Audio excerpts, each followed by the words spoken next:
તરફ રાજ્યમાં ભારે વરસાદને લઈને સરકાર એલર્ટ છે। સીએમ ભૂપેન્દ્ર પટેલે જિલ્લા કલેક્ટર સાથે વાત કરી, સુરેન્દ્રનગર ભાવનગરના કલેક્ટર સાથે વાત કરી છે, મોરબી કચ્છ રાજકોટના કલેક્ટર સાથે પણ વાત કરી છે, ભરૂચ ડાંગના કલેક્ટર સાથે પણ ટેલિફોનિક વાતચીત કરવામાં આવી છે।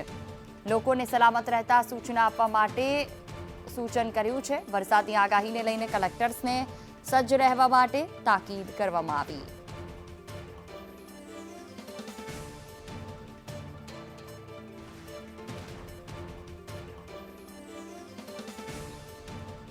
તો રાજ્યમાં ભારે વરસાદની સ્થિતિ છે। કેન્દ્રીય ગૃહમંત્રી અમિત શાહે આ સમીક્ષા કરી, મુખ્યમંત્રી સાથે ટેલિફોનિક વાતચીત કરી ચર્ચા કરી વિગતો મેળવી છે। રાહત અને બચાવ કામગીરી સહિતના મુદ્દાઓ પર ચર્ચા કરવામાં આવી છે। કેન્દ્ર તરફથી પણ સતત નોંધ લેવામાં આવી રહી છે। રાજ્યમાં ભારે વરસાદને લઈને સરકાર એલર્ટ પર છે। સીએમએ જિલ્લા કલેક્ટરો સાથે વાતચીત કરી છે, મોરબી કચ્છ રાજકોટના કલેક્ટર સાથે વાતચીત કરી છે। વધુ માહિતી સાથે સંવાદદાતા હિરેન રાવલ ફોન લાઈન પર જોડાયા છે અમારી સાથે। જી હિરેન, રાજ્યમાં ભારે વરસાદને લઈને સરકાર એલર્ટ છે, કલેક્ટર સાથે સીએમએ વાત કરી તો અમિત શાહે પણ મુખ્યમંત્રી સાથે વાતચીત કરી, શું વિગતો?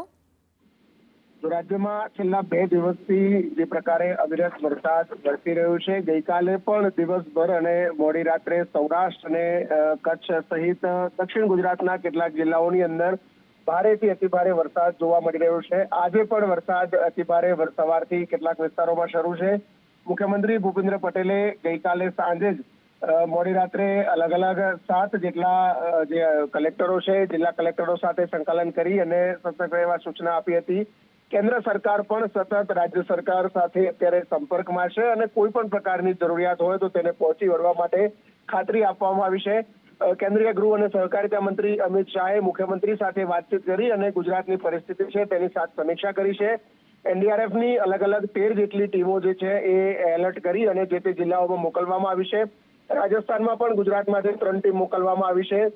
એરફોર્સ અને કોસ્ટગાર્ડ નેવીને પણ એલર્ટ પર મૂકવામાં આવ્યું છે। જરૂર પડે તો એરફોર્સ અને કોસ્ટગાર્ડની પણ મદદ લેવામાં આવશે। બિલકુલ, તમામ જાણકારી બદલ આભાર।